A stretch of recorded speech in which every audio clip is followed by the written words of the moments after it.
Hello and welcome to Taking Liberties, episode 16 of season 5. I'm Lee, I am an Anzac Day heretic, and I'm in Western Australia. And I'm joined by Vikas in Canberra. Uh, yeah, I don't know what this Anzac Day heretic is about. Oh, okay. I got in a lot of trouble with other libertarians because I dared to question the sanctity of the troops. Actually, no. Libertarians were disappointed. The Conservatives were angry. So, But basically, conservatives never really take the lessons of Anzac Day. They just go like, "You got to respect the diggers." yeah. It's like, no, Anzac Day is about not running foolishly into wars that don't involve Australia. Yes, but that's because we're unpatriotic, because we just hate people and we hate the world. And if you were a real true patriot, you wouldn't say that. You'd say, love the diggers. I just thought I'd bring that up because surely maybe somebody might watch this and be like, oh, it's that guy who said that thing one time. What we will talk about this week is we're going to talk about... Actually, well, another time I was actually wrong, maybe, which is North Korea and Donald Trump, and the extent to which he can be praised and thanked for his role. And we're going to talk about the Banking Royal Commission. It's rolling along. It continues to be a complete shit show. And we're going to talk a little bit more about it. So let's I'm go... really glad we're going to start with North Korea because it's not often that I can just point to Lee and go like, "You were totally wrong." Well, it's possible I was totally wrong. Certainly by what the South Korean foreign minister said, I'm completely wrong. President, yeah, Oh, did the president say it as well? Thank yeah. Trump for his role. Okay, so for the benefit of those who maybe aren't aware, I can't remember the last time we talked about this. It's been a while since we talked about this, but certainly in my public discussions, I've been very skeptical for the role about the role that Donald Trump has played in potential peace talks and deals, and certainly, I mean, I guess history will bear out what the true thing happened. But I'm still, for the record, a little bit skeptical to the extent to which Donald Trump actually played a role in these things. It doesn't exactly strike me as, that he really pays attention to much at all. But, and it's a big but, both the South Korean president and the South Korean foreign minister have credited him for getting these talks and making them happen. So, they do know more than me. So I hereby publicly declare, like I have already, that I was wrong to question whether Donald Trump was involved in the peace process in Korea. That's true. And to be perfectly honest, I would have shared your skepticism back in 2016. But to be perfectly honest, I don't see. The thing is, as much as people want to credit Donald Trump straight off the bat, and you can because he started the ball rolling. The reality is, Really? Anyway, let's keep going. Keep going. yeah. But what I'm saying is, there seems to be a habit with a lot of things that he kind of promises or says that's going to happen. He kind of just starts the ball rolling, and there's some really, really motivated people to push it along the way. Yep. He just seems to be really good at identifying those motivated people, and I suppose that comes from like a level of business acumen. That's not to, that's I'm not to trying say not to he's not. completely contradict my stated saying I was wrong, because I mean the reason I'm skeptical and still remain skeptical is, uh, you know, what we know of is there's been a meeting between the Mike Pompeo, who at that stage wasn't even the Secretary of State, Yeah, and the North Korean regime, and that's, I mean, I think apart from Trump jumping up and down on Twitter, like that's like kind of the extent of what we know about contact. yeah. Now, maybe it's been happening. We don't know about it. My personal theory is that, you know, preening Trump's ego, giving a bit of bolstering, certainly greases the skids when it comes to dealing with Trump. If you say he's a great guy, he'll say you're a great guy back. So maybe it's a bit of just, a bit of puffery to keep this thing rolling. And whereas, President Moon came in on the platform of negotiating with North Korea. Yeah. And What I mean, I he's only been around for a what little bit, and all we've really seen in these talks, all this stuff to do with talks, is because of him. It's only been happening since he's been in office. Which, I mean, what to be granted, is like what, May last year. So he's been in for about a year. I think they had the election this time last year. I I was going to be far less generous, and I was ironically, and I was going to say I actually think the way he is kind of erratic, right? Yeah. And Kim Jong Un is also erratic, right? They're both kind of erratic leaders. Okay. The difference is Donald Trump has access to working nukes, Sure. right? So what makes you think Kim is erratic? What do you mean Kim is erratic? What makes The you guy think he's was erratic? the guy was running nuclear bombs in his own fucking country. That's a bit erratic. Yeah, but he can't exactly test them in the Pacific. Like, That's true. He can't. you know, like he's using literally the only options available to him. Though apparently, allegedly, the mountain in which they were testing all these nukes has collapsed. So you know, that's a possibility as well. But I mean, Yeah. I actually think the Korean regime acts perfectly rationally pretty much all the time, given the incentives that they face. I don't know about that because if I had a starving country, my incentive structure would not be to build nukes. It would be to see why the fuck my country is starving Yeah, but and probably try to fix that. that's not the concern of the Kim regime. The Kim regimes, yeah, but that's the point, right? What's their primary goal? Like, so this is my To stay in power. Exactly. So you know, when dealing with a nuclear armed, massive, overwhelming force of the United States, what makes sense to have in your pocket? Chemical Nukes. or nuclear weapons. Yeah, because they can still beat you, but you can drop nukes, and that's going to make them think twice. Yeah. So my thing is actually I don't see any reason why the Kim regime would be afraid of the US. Like when I say afraid, I mean obviously they don't want the US attacking them, but like, do they live in fear of being completely rolled by the US without any possible? Well, no, because you're gonna have to dig the friggin' North Korean regime out of the mountains of Korea. Like, yeah, they use World War II era stuff. They have not got a great military, but there's a lot of them. They're pretty well motivated, and they've been spent 60 years preparing for an attack. So, like they'll be able to, a bit much like, if the US were to attack China, they could beat China just at great cost. Yeah. And the cost for dealing with the North Koreans is obviously a lot lower because, they're a smaller regime and all the rest of it. But nevertheless, the Korean regime could inflict a lot of pain on them. And that makes me think that, Kim murdered his own brother. Kim had his own brother murdered in an airport. He put his uncle to a firing squad. The guy does not have any fear in his soul. So you're saying he is erratic? No, I'm saying he's acting perfectly rationally. But he's a homicidal. Yes. Okay, so fine, not erratic, but he's given the homicidal. incentives that he faces, which is I have rivals. If I kill my rivals, I stay in power. I mean, look at English history. Like, it's pretty much all the same. It's like, oh, look, I've got these two nephews. I don't want them to rise up against me. I'm just going to have them murdered. Hello, Richard III.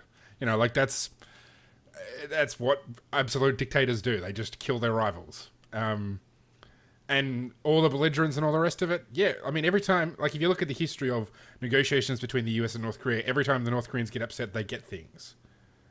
It's essentially, it's like whacking a pinata, except when they whack the pinata, the parent comes along and gives them something.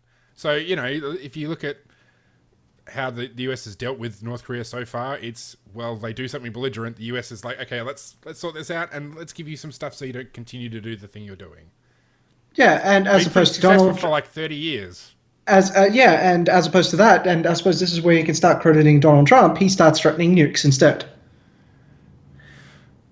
Yeah, but is the threat credible? Yeah, that's a really good question. Most people would, under a normal presidency, most people would say no. Donald Trump is crazy enough, I think, would... look, most people are pretty sure Donald Trump is going to be responsible for World War III. So I think the threat of Donald Trump being potentially responsible for World War III is probably having everyone behave a little nicer. Yep. So, not attacking South Korea. It's one thing to say that maybe the North Koreans won't be as belligerent. It's another thing to say the North Koreans now want to negotiate for peace. Well, that's precisely what they're doing. Well, yeah, that's what I'm saying. So, like, to credit Trump for maybe them not being as belligerent, like, I'm okay with that. But then to say that they are willing to actually have a peace agreement where they start to actually undo all the things they're doing. Well, to be perfectly honest, I wouldn't be that generous, right? That's just the president of South Korea being that generous. I wouldn't. It's just they are. Sure. So, I mean, it actually makes, in my logic, in what I think makes sense, like basically the only people who want this war to continue the US. The only people who are actually served, well, okay, except maybe from like a North Korean domestic perspective where they're like, you know, all these US imperialists, blah, blah, blah, blah. You know, it's hard to maintain that facade when you're at peace with them. Yeah. Unless you tell them you were never at war with Eurasia in the first place. That's true. I mean, Venezuela gets by blaming US imperialists and they're not at war with the US either. So, you know, like, to be fair, maybe that doesn't end. But certainly negotiating... Well, as long as there are trade sanctions, they always have something to blame. Yeah, it's true. So, you know, maybe from that perspective it makes less sense. But, like, generally speaking, it makes more sense for the North and South to be at peace. For everybody but the US. Because North Korea's not going to beat South Korea ever. China doesn't want to fight. South Korea doesn't want to fight. Japan doesn't want to fight. The only people who can fight and, you know, not be hugely costly on them is the US. So maybe Kim's just like, okay, we could do this. We could stay at war, or we can have peace and we can maintain regime stability forever. That's a good point. Which is why, like, I have previously been very eager to credit the South Koreans because they have an incentive to have peace. I mean, dictatorships change in their attitude towards the outsiders all the time. I mean, when was the last time we had, like, actual legitimate threat of war with China? I mean, really, since the 70s. I mean, Nixon went to China, and that kind of put an end to all that. Dictatorships change, and their attitude towards the outsiders change, and so maybe Kim Jong-un's like, okay, well, I've killed my brother, or I killed my uncle, I feel like I've got this show under control. Let's try and resolve this problem, because it's bad. But I'm contradicted plainly by the South Korean president and the South Korean foreign minister saying that Trump's, you know, responsible. So, again, I got to give that caveat, which is a substantial caveat. Yeah, I was going to say, I wonder exactly what they know that we don't. It would be interesting. Yes, it'd be really... yeah, sure. Yeah, I would love to have this conversation in 50 years or so, where someone pulls up like this diplomatic cable, where Donald Trump basically goes something, where Donald Trump has basically said, peace, or I'm going to blow the fuck off something. Yeah, so I'd laugh. If it legitimately turns out that Trump was, like, decisive in this, then great. I will praise him till the end of days. I mean, ending the Korean War is a huge achievement that by itself, and like a lot of bad things can happen for me. It's the longest war in modern history, I think. Like, at least in the era that we would call modern. I mean, there are things like the 100-Year War that occurred in like the 1300s. Although later, but even that wasn't continuous war. Mind you, this hasn't been continuous war either. So, usually those sorts of wars, like probably Afghanistan, is the longest modern war where there's actual continual warfare. Yeah. I mean, we've been at war. Well, having said that, South Australia was at war with Germany up until like a few years ago, because the South Australian government declared war on Germany in World War II and never declared peace, or never, I kid you not. South Australia was at war with Germany up until, like, you know. Is this something? I get the feeling this is like when councillors ban, like, you know, like Marrickville Council banned Donald Trump or something like that from entering. Yeah. And it's just like, you don't actually have a say in that. So I mean, I don't know, but nevertheless, that's just to say that South Australia was still in World War II up until like a few years ago, which pretty much tells you everything you need to know about South Australia. But yeah, in terms of continuous war, Afghanistan. But if it turns out Trump is right, that, you know, he is genuinely to credit, then that's great. I want more presidents to be like him. I want more presidents to end war. Like, I'm not going to begrudge the guy just because I don't like him. I don't like a lot of people, and if they do something right, then that's good. Yeah. So Trump's no different. Fair enough. I guess we should probably move on to the other thing that people don't like, which is the banks. Yeah. See, that's a great segue. That was so much better than the segue I would have done. So let's talk about the banks. So, yes, the Banking Royal Commission continues to roll on, continues to deliver news of things that have already been in the news and been dealt with by regulators, but apparently we need to get all angry again. Yeah. So I think there was the AMP thing, which was like charging people for super advice. Sorry, charging self-managed super funds for advice that they never gave. Yeah. Now, Here's my main gripe with that. So I heard a lot of people talk about this going like, hey, they're ripping off hardworking Australians, etc., etc., etc. And I was just there going like, if you can afford a fucking self-managed super fund, right, you are not a working class individual, right? Self-managed super funds are retardedly expensive to have. And like the only reason you would get one is if you have a large principal amount, right?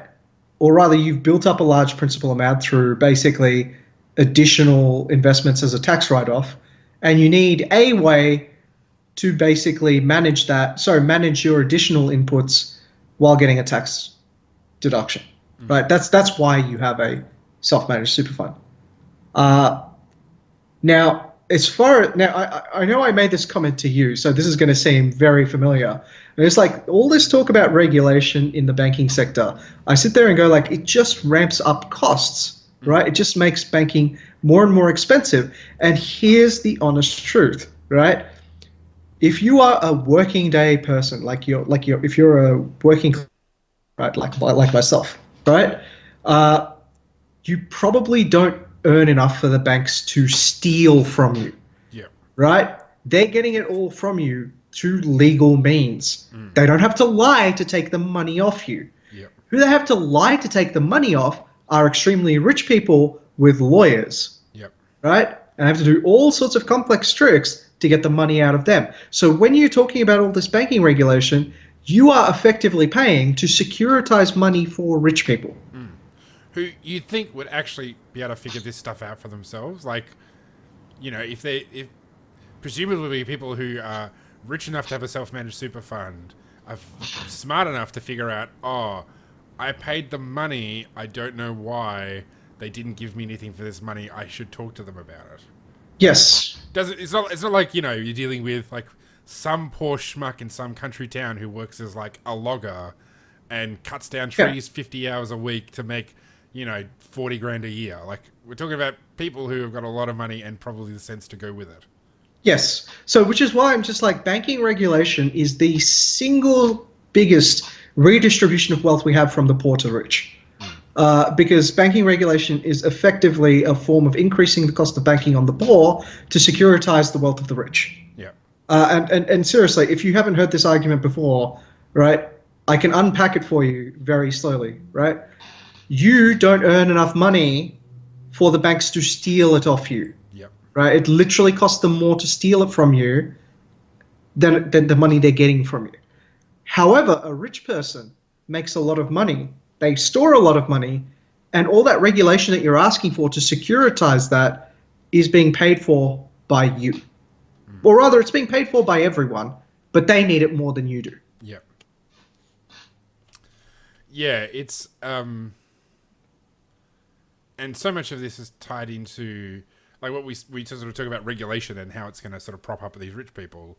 Well, it also is going to make, like, undoubtedly, because I mean, whatever happens in this Royal Commission, the people who make the rules are not going to pay any attention to it. In reality, like, there will be a committee in Parliament that will deal with this, and they'll put forward a solution, and the government may or may not adopt it.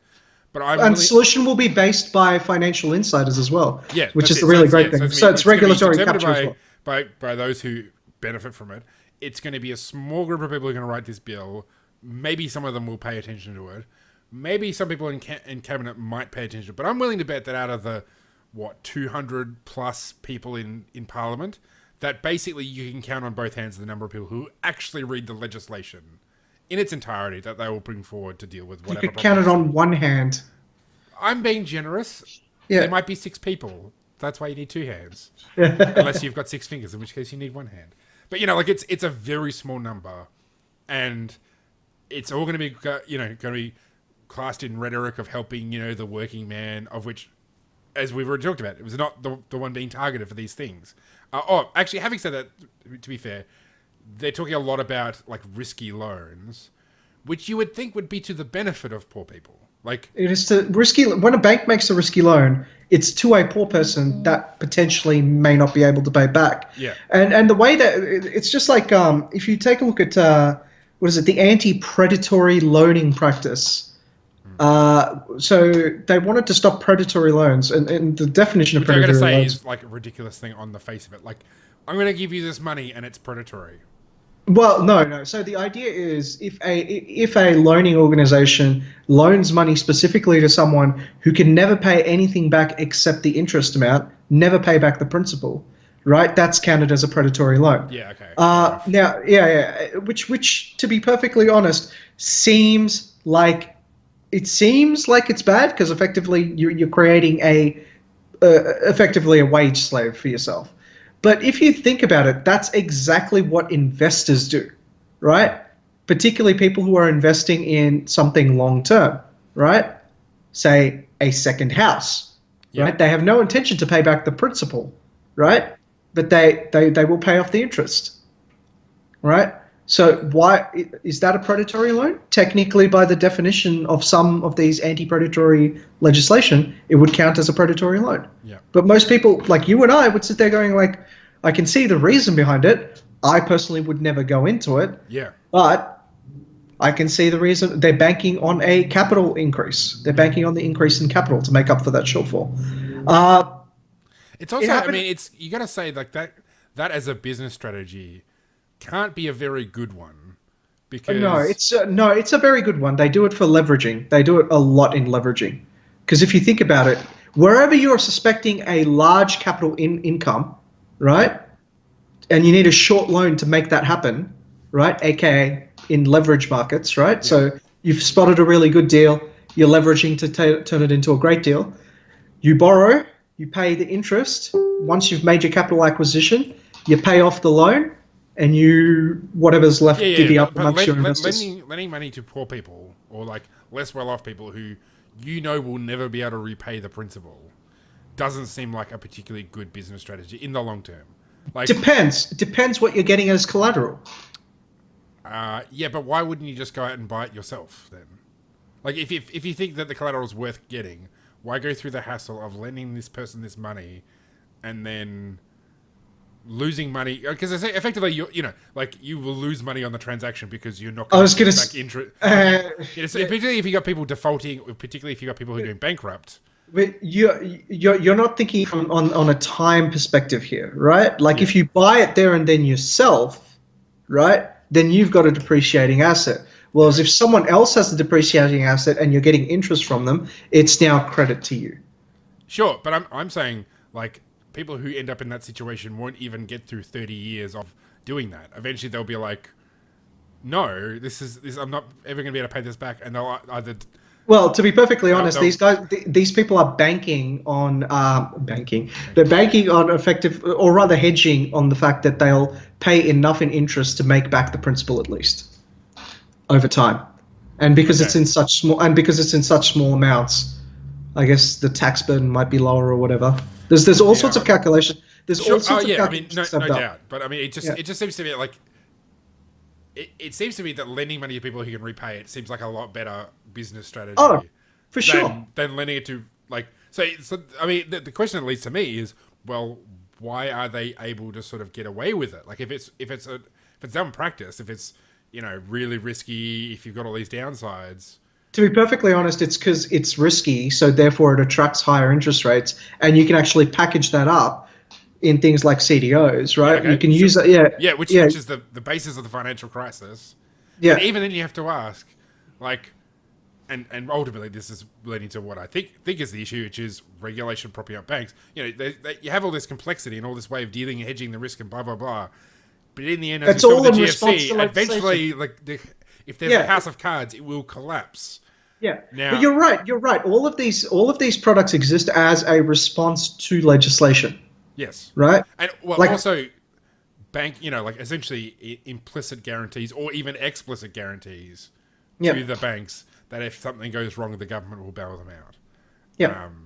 And it'd be hard to imagine how they would really be able to get away with this if it wasn't for those guarantees. I mean, say they even did it. Well, their creditors are going to hound those people to the ends of the earth for that kind of.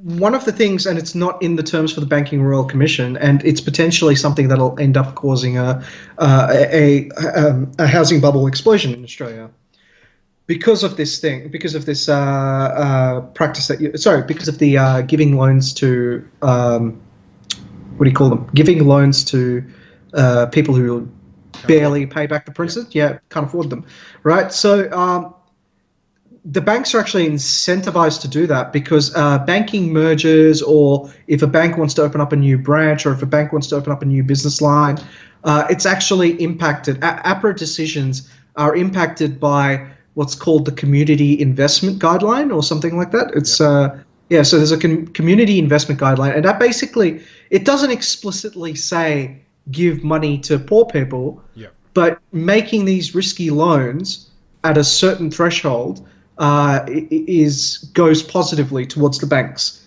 to open up their new lines of business. Whereas if they're behaving in what you would call a prudential manner, so in a preferred manner to how banks would normally react, and not giving out these risky loans, the prudential the regulatory authority actually stops them.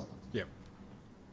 So I can't remember the actual name of it, but they've got a rating scale. Right. Okay. For each bank. Yeah. All right. Well, how we go for time? What do we got? We got 4 minutes. Any further thoughts or anything this week that's gathered your attention? No, but just to continue on this banking regulation thing, it just got me thinking. Finance is a small sector of any economy, yet it draws a lot of attention. Yeah. Right. And for the life of me, I can never figure out why. I mean, these people are just pushing money left, right, and center. Yeah. Right. They're not actually doing anything, and it's just like if they crash, we don't lose money; they do. Yes. Right? And then people go like, oh, no, they lose our money. And it's just like, well, no, they lose your money if you loan it to them. Yeah. Right? It's just like, oh, no, they borrow the money from the banks. And I go like, they can borrow the money from the banks. Right? That's one option. Mm-hmm. And if you put your money into a term deposit, then the bank shouldn't be allowed to give that out. Yeah. Right? Because that's technically fraud. Yeah. Right? But if you put it into a savings account and your contract says along the lines of, you're loaning this money to the bank and you're getting an interest rate for it, right? In that situation, right, you fully expect your money to go out the door. So, like it's just going into an account and it's going out the door to someone else. Yep. Right? So I think what people need to be is more discerning of the financial products that they use, and we need to get rid of some of these implicit and explicit guarantees with the banks. Right. Yeah, well, I mean, that brings up the whole question of can you ever truly get rid of an implicit guarantee? So you can get rid of the explicit ones, but really, if I was you can get rid of the implicit one by making one change to, I think it's Section 96 of the Constitution, which is it basically says that the government can't make payments to the states or something, which is the mechanism for how this stuff works. Maybe. I mean, that would be helpful. It certainly would make it a lot harder. I suspect getting a constitutional referendum to vote on that one might be a bit of a challenge. I don't know. I just think it's, you can never bind a future parliament. You can never bind future politicians to your promises today. So sure, if you or I were prime minister, we could say till the cows come home, until the day that we leave office, that we will never bail out. Sure. But what I'm saying is, if you make it sufficiently difficult to get back to that. Yeah, maybe. I mean, in the end, they kind of just end up doing what they're doing. They'll end up doing whatever they want to do. Yeah, that's true. I think our counterterrorism legislation is probably proof of that. Yeah, exactly. And I mean, if you just look at the US, like, could you invent a Bill of Rights that is stronger in the defense of property? Probably not, and yet think of every example of whether the Supreme Court of the US has given exemptions to the government to regulate what you do with your own farming product on your own farm for your own consumption, and then they say that's interstate commerce.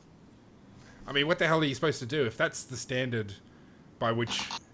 Yeah, because courts will only ever follow the same things that politicians follow, so... Well, that's actually a real bugbear of our High Court. Our High Court decides... Our High Court, in situations where clearly Parliament has made an unconstitutional law, right, they will sit around and go, no, it's for Parliament to decide, right, and if they don't sort it out, then we'll come in, right? It's just like, so for 5 or 6 years, right? Sorry, it can be decades, right?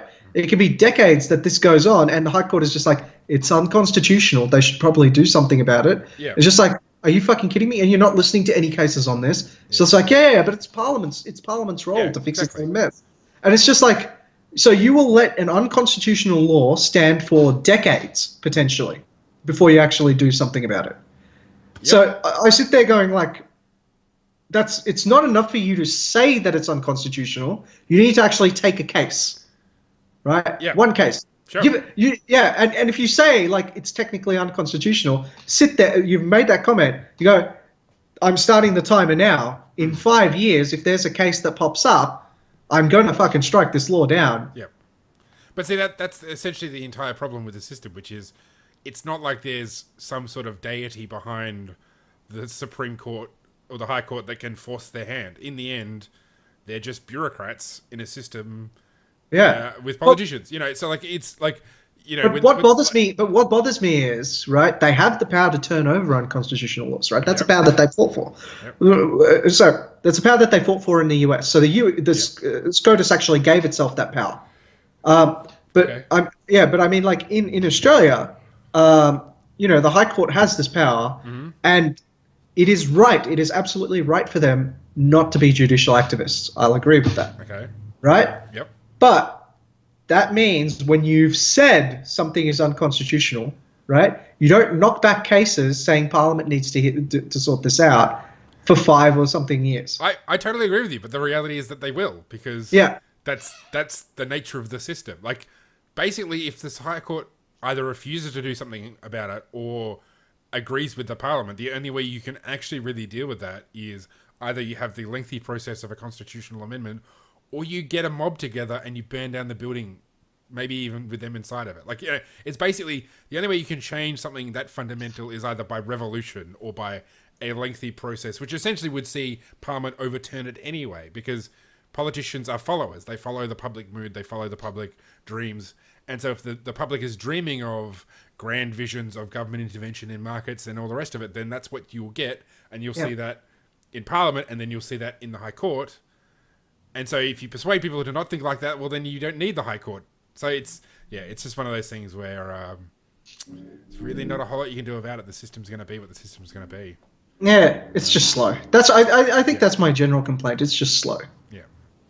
All right. Well, that something that's not slow is the length of this podcast. I guess it's not really a good segue. Anyway, that's the segue you got. Sorry, people. If you don't like my segues, please feel free to contact us on Facebook. You can message us. We are Taking Liberties Radio on Facebook. We'll be back again next week with more discussion of liberty in Australia. Thanks for joining us. Bye.